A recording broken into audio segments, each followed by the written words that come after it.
கடந்த நாடாளுமன்ற தேர்தலில் இந்த தொகுதிகள் மோசடி நடைபெற்றிருக்கு.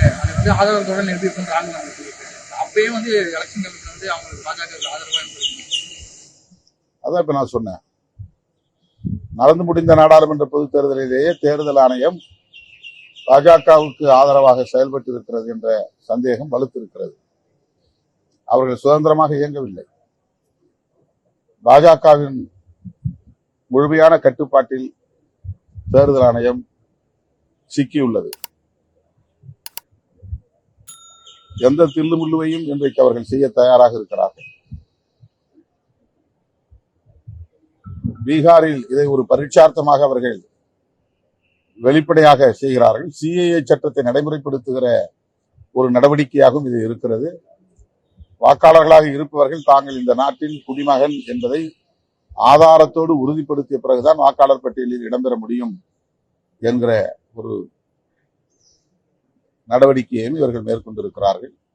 இது மிகுந்த ஆபத்தானது. திமுக கூட்டணியில் உள்ள எம்பிகளை அமைச்சரவை பதவி தரோம், பிஜேபிக்கு வாங்க அப்படின்னு சொல்லி எல்லாத்தையும் அழைப்பு சொல்லிட்டு இருக்காங்க. உங்களுக்கு அந்த மாதிரி அழைப்பு வந்து அந்த மாதிரி எதுவும் தெரியல.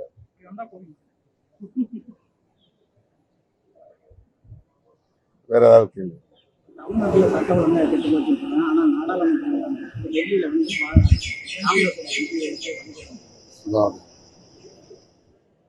நாடாளுமன்றம் காங்கிரஸ் எம்பி சுதா அவர்களை நான் தொலைபேசியில் தொடர்பு கொண்டு நடந்ததை கேட்டேன்.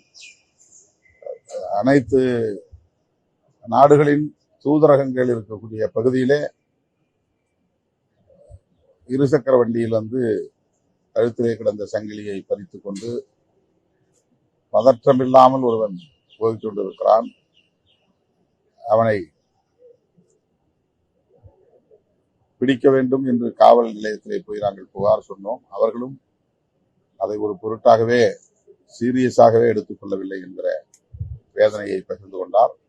தலைநகரத்தில் புதுதில்லியில் அனைத்து நாடுகளின் தூதரகங்கள் இருக்கக்கூடிய கடுமையான பாதுகாப்பு பகுதியில் இது போன்ற ஒரு சம்பவம் நடந்திருப்பது அதிர்ச்சி அளிக்கிறது. இது நமது நாட்டின் மீதான நன்மதிப்பை உலக அரங்கில் வெளிநாடுகளில் இருந்து வரக்கூடியவர்களிடையே